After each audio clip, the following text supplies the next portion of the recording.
Right guys, so you've just seen I managed to get that absolute nightmare bit of architrave sorted. That's done now, just needs a little bit of fine filling and then we're good to go with that one. So today I'm going to be cracking on with hanging some doors. We've only got one at the minute, we're waiting on another one to come through, which is also going to be a fire door, so we've got some intermittent strips to put on that one. But for today I'm just going to be doing the toilet door. Phil is outside carrying on with the skirting and architrave in the main hallway. Brad is downstairs doing the decorating and Alex is starting out the front to get all the paving stones down, the steps on, all that sort of stuff. There's quite a lot to do out the front, so he is going to be a very busy boy. Let's pop outside and see what he's doing so we can talk you through that, because you've seen a door being hung before. Right, so we're out in the light wells. You've seen these before, you've seen lots of stuff going on in here. What we're going to do is get this paving in this area and the other light well over the other side. So Alex is going to be working on this first. We've got some nice solid ground in here already, which is brilliant. We've got to get some drainage across that back edge. So we're using our Eco slot drains, the same as what we use out the back. That will take any rainwater from this area out through the house. It also will take the downpipe which comes off the main roof. That will go into that corner as well. And if you remember, we've got our drainage run, which goes from the front of the house right the way through, picks up services on the way, and then goes out to that drain, the annoying drain, the one that we kind of broke, but it's definitely fixed, so that's good. It's better than it was before. So what we've got is lots of this. So this is sandstone, which is going down. We're going to have the paving in here and in the other side, like I mentioned. Also, we've got some copings, which have been cut and are ready to be fitted, which are going to sit on these walls here. So we've got one type, which is a double chamfered coping, which sits like that. That's kind of the profile, you know what I mean. That's going to run all the way across this wall here and across the front. And then we've got some once weathered, so they're basically a slope like that, which are going to sit on here. And then they're going to run all the way across here and down here as well. So we're going to have two different types of copings. On the external wall, so on this wall here, and that goes around the front, we're going to have some nice metal, black metal railings basically, which are going to run all the way down as a handrail here, and then as railings at the front of the house with a lovely gate in the middle. There's a bit of extra protection because, you know, you've got to have a gate, haven't you? Right, that's basically what's going on. You can now just watch us work our magic through the day. Let's get on with it.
These hinges are Eclipse hinges and they're antique brass, which goes with everything else. We've obviously, well not obviously, but we have got the beehive handles on there.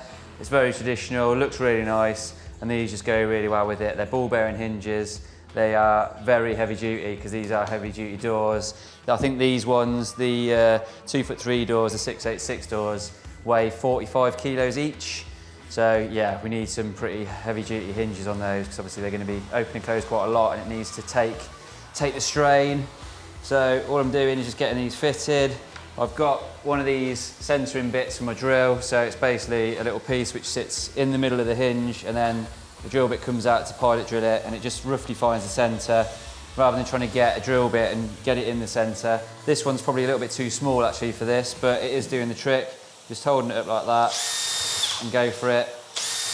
And then it makes your holes nice and easy. What I try and do is make sure that when I'm drilling the holes that I go towards the back of the hinge or the outside edge of the hinge. So when you screw it in, you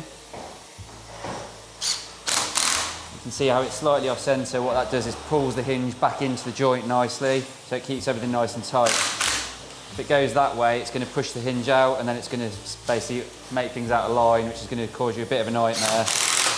But by doing it this way and slightly off centre in the holes, just make sure everything's nice and tight, a good snug fit in there, which is exactly what you want. There we go. Right, all my hinges are on. It's cut to height because we have had to reduce the height of this slightly because it's under the stairs, and as you've seen before, we're quite tight on space, so obviously this is a little bit like shorter than a normal door would be. However, it's still well within tolerance, so we can go get that in the hole now, in the lining, and basically just check it fits, mark up for these hinges on the lining, get those cut out, get those routed out, get my router set up in there, and then hopefully this will just drop straight in. Let's see. So that door is going to go here, which is the downstairs, ground floor, whichever way you're looking at. It's the WC basically for the entrance hallway. So all I'm doing now, I've took a measurement of the door thickness and I'm just going to mark this on the lining. And what I'm going to do is just chuck a couple of temporary door stops on here because I obviously need to get that door in here so I can mark up my hinges. What I don't want to do is push the door in here and it just falls straight through. So we're just going to put some temporary stops on either side, which will just basically stop it falling through. Once that's in, then I'll get it jacked up to the position I need it to be in against this header, and then I can mark my hinges where they sit on the lining, obviously in relation to the door because they're already fixed on the door, so then I know exactly where they need to be there, and then we can get these machined out, and then we're good to go. Right, let's pick up that heavy door and get it in. I've just got some bits of door stop that come with this door lining set, which we don't use because we've put our slamming strips in. I'm just going to temporarily fix this in place, and like I said, this will enable me then just to put the door in and ensure that it doesn't fall straight through. Make sure it's nice and safe in there.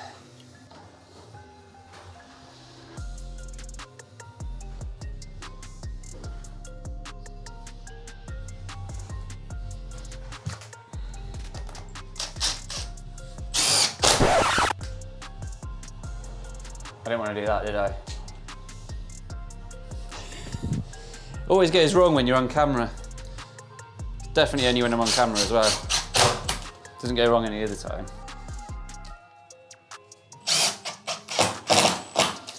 Cool, right, now I know that's set, so when I put my door in, my door will sit against that and it'll be exactly the position where the door wants to be, because this is the thickness of the door here. So let's get that heavy bad boy in, get it wedged up, and then we can go from there.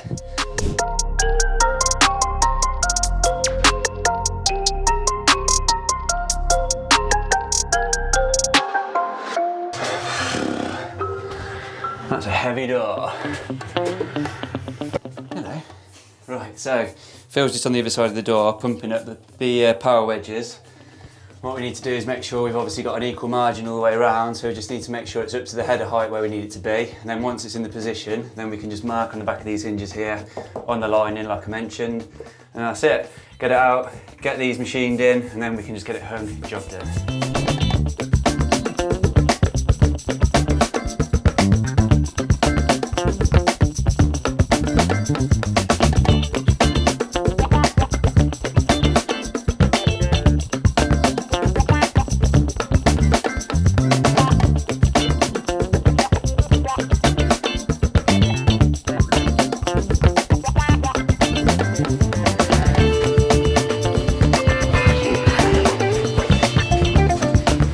Right, so now we've got our mark here and here, here and here, and I've just marked the top of the hinge here because I couldn't see underneath to mark that properly. So now I can just basically make proper markings on here, get my hinge marks on there, and then we're good to go. Sorted.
Start it up.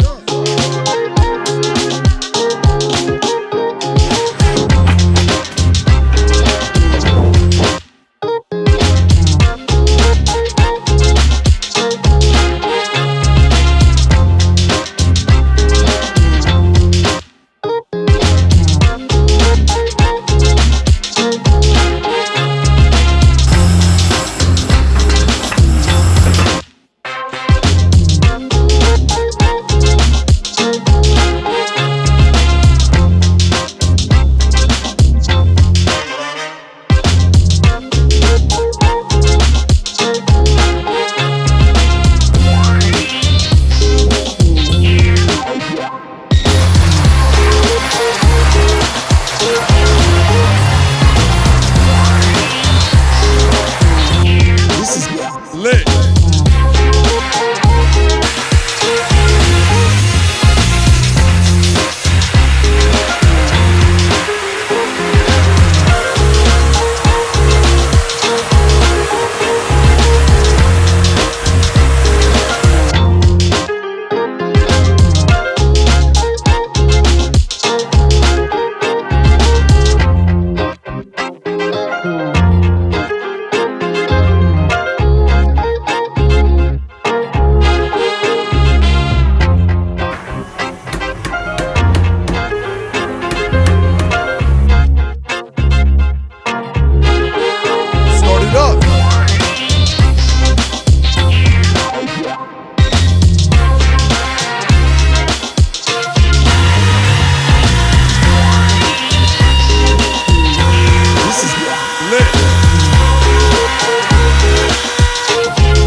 That's it, just like that. The door is done. All I've got to do now is obviously take this temporary slamming strip off and then fit the new ones, the proper ones, the final ones. If you want a bit more information on how to hang a door properly in your own home, check out this video, one of these, wherever it is, over there somewhere, of Pete hanging a door in a previous job that we did. He does an excellent job, as you'd expect from Pete. Right, I'm gonna crack on with this, and then, yeah, we've got more stuff to do, so let's get on with it.